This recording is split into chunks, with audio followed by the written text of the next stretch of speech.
नमस्कार दोस्तों, आज हम YouTube पे फर्स्ट टाइम आए हैं। आज हम समान अध्ययन के बारे में कुछ जानकारी देंगे। समान अध्ययन में कैसे पढ़ना है, क्या करना है, आगे का क्या रणनीति है, कैसे हम पास करें कोई एग्जाम, इसको लेकर के हम आज चर्चा करेंगे इसमें। तो आइए जानते हैं कैसे पढ़ना है। कैसे पढ़ना है, इसका ये बेस्ट तरीका है कि जो पढ़ाया जाए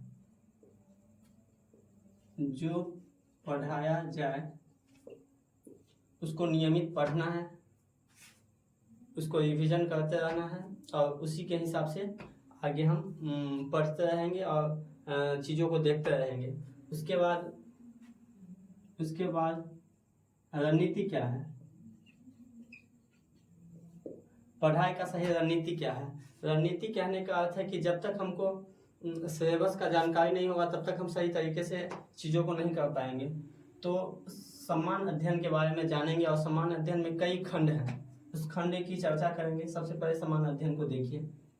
समान अध्ययन के बारे में जानेंगे।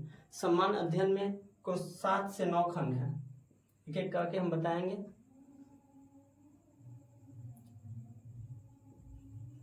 हिस्ट्री, पॉलिटी, ज्योग्राफी, इकोनॉमी, उसके बाद फिजिक्स, केमिस्ट्री, बायो और करंट अफेयर्स।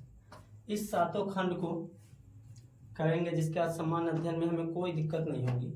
इस 7 खंड को करने के बाद हम कई एग्जाम पास कर सकते हैं, जैसे एसएससी, उसके बाद टेक्नीशियन, उसके बाद central SSC, Bihar SSC, Bihar SI, उसके बाद बिहार टीचर। अनेक ऐसे एग्जाम हैं जो हम इसको पूरा करने के बाद पास कर सकते हैं। तो हम एक सामूहिक रणनीति बनाते हैं इस सब पे, और इन सब एग्जाम को पास करने के लिए हमें इन 7 सब्जेक्ट को पढ़ना बहुत अनिवार्य हो जाता है। तो हम रोज आएंगे, एक एक सब्जेक्ट का एक एक वीडियो रोज बनाएंगे। इसी कड़ी में हम सभी चीज़ों को ख़त्म करेंगे। तो आज हम चाहते हैं कि पॉलिटी बताएं, और पॉलिटी में क्या पढ़ना है उसके बारे में हम रणनीति आज बताएंगे। पॉलिटी, संविधान, जिसको संविधान कहते हैं। तो आइए, इसका क्या रणनीति है, क्या पढ़ना चाहिए, कैसे पढ़ना चाहिए, कैसे हम आगे देखेंगे। तो सबसे पहले हम जानेंगे कि संविधान में मुख्य रूप से क्या पढ़ना चाहिए। तो सबसे पहले राज्य, संघ राज्य क्षेत्र, जो अनुच्छेद 1 से 4 में आता है, भाग 1 पार्ट 1।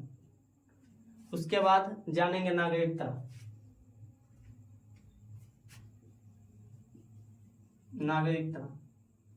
भाग 2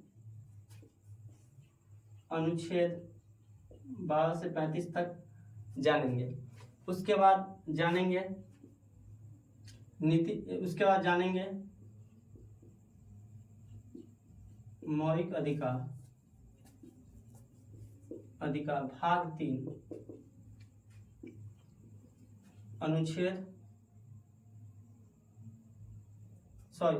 नागरिकता में 5 से 11 होगा, जबकि मौलिक अधिकार में 12 से 35। उसके बाद जानेंगे नीति निर्देशक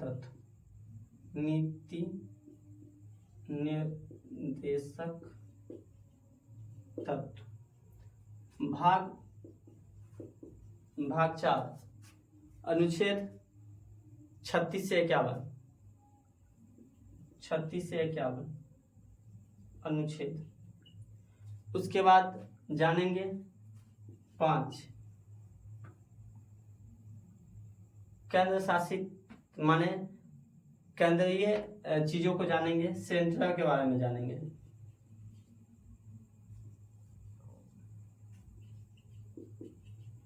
सेंटर के बारे में जानेंगे। 6 स्टेट के बारे में जानेंगे, स्टेट। उसके बाद जानेंगे यूटी के बारे में जानेंगे। यूटी का अर्थ होता है केंद्र शासित प्रदेश, केंद्र शासित देश। उसके बाद केंद्र शासित प्रदेश के बाद जानेंगे, केंद्र शासित प्रदेश के बाद जानेंगे पंचायती राज के बारे में, पंचायती राज के बारे में। तो इन सभी को हम एक एक करके जानेंगे और रोज हम एक एक चीज को पढ़ेंगे। आज हम पढ़ेंगे संघ राज्य क्षेत्र,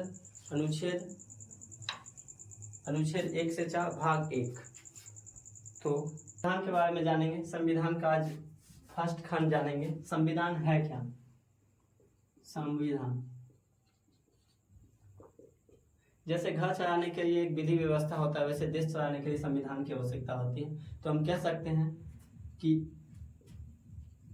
विधि का शासन जिसमें हो उसे संविधान कहते हैं।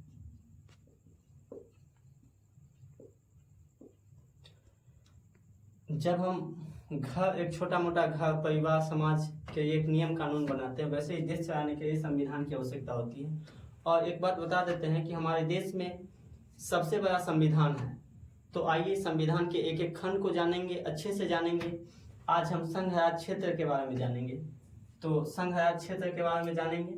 इसमें जानेंगे भाग 1 अनुच्छेद 1 से 4 संघ राज्य क्षेत्र, भाग 1 अनुच्छेद 1 से 4 तक आज जानेंगे। अनुच्छेद 1 जानेंगे। कहिएगा अनुच्छेद 1 क्या है? अनुच्छेद 1 राज्यों का संघ है। अनुच्छेद 1 क्या है? राज्यों का संघ, राज्यों का संघ। राज्यों का संघ है, इसका मतलब क्या है कि राज्य भी आएगा और संघ में सभी आ जाते हैं। तो केंद्र शासित प्रदेश भी आएगा। तो भारत में वर्तमान में 28 स्टेट हैं। स्टेट 28 है। यूटी यानी केंद्र शासित प्रदेश, केंद्र शासित प्रदेश 8 है। केंद्र शासित प्रदेश 8 है। संविधान का अनुच्छेद 1 यही कहता है। अनुच्छेद 1 जान गए। अब जानेंगे कि केंद्र शासित प्रदेश में भी संघ, एक शब्द है संघ। तो संघ को 3 शब्दों में बांटा गया है। संघ का अंग्रेजी में यूनियन कहा जाता है। तो संघ के बारे में एक परिसंघ होता है, परिसंघ। परिसंघ के बारे में जानेंगे। सबसे कमजोर देश परिसंघ के अंतर्गत आता है। जैसे एक छोटे छोटे व्यक्ति मिलकर एक देश का निर्माण करते हैं जिसका कोई अस्तित्व नहीं होता है, वैसे देश को परिसंघ कहते हैं। छोटे छोटे देश, छोटे छोटे देश मिलकर, छोटे छोटे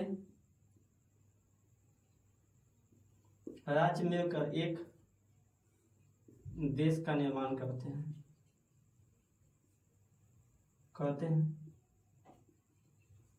जिसमें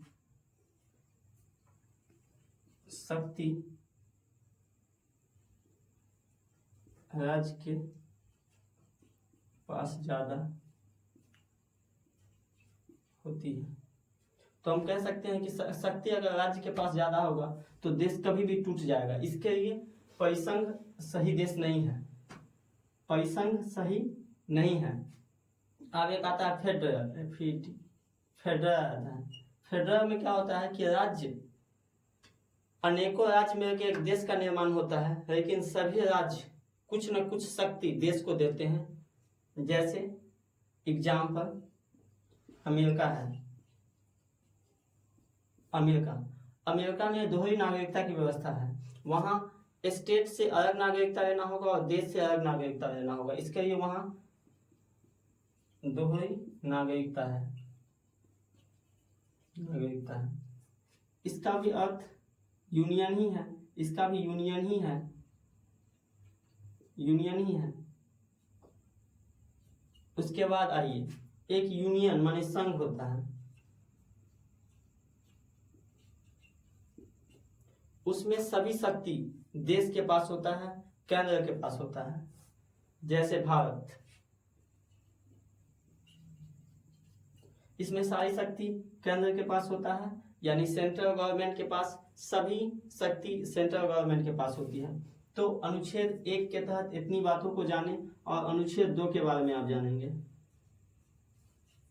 अनुच्छेद 2 ये कहता है कि हम किसी भी विदेशी राज्य को भारत में मिला सकते हैं। जैसे सिक्किम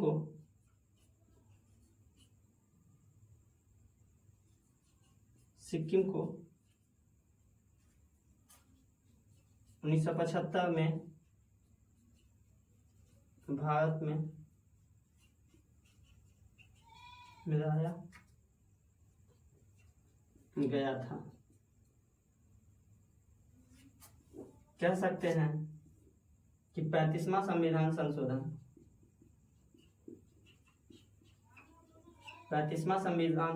1974 हुआ था। उसमें यह बताया गया था, सिक्किम को यह कहा गया था कि आइए हमारे देश में और देखिए हम अन्य स्टेट की तरह आपको भी सुविधा देंगे। तो 35वां संविधान संशोधन 1974 में यह कहा गया कि हम सह राज्य का दर्जा देंगे, सह राज्य का दर्जा देंगे। जिसके बाद 1 वर्ष के बाद 36वां संविधान संशोधन किया गया 1975 में और भारत का 22वां राज्य बन गया। तो अनुच्छेद 2 ये कहता है। तो अनुच्छेद 2 तक बता दिए थे। अब अनुच्छेद 8 के 3 के बारे में जानिए। अनुच्छेद 3 यह कहता है कि संसद राष्ट्रपति के पूर्व अनुमति से संसद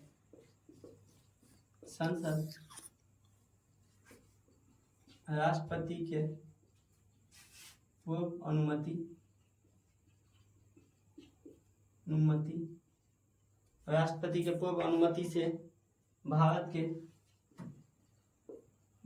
के किसी राज्य के नाम, क्षेत्र, सीमा में परिवर्तन कर सकता है। अनुच्छेद 3 यह कहता है कि सांसद राष्ट्रपति के पूर्व अनुमति से भारत के किसी भी राज्य के नाम, क्षेत्र, सीमा में परिवर्तन कर सकता है। अनुच्छेद 3 जैसे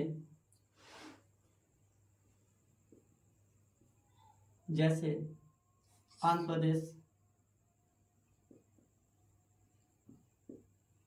प्रदेश के क्षेत्र एवं सीमा में परिवर्तन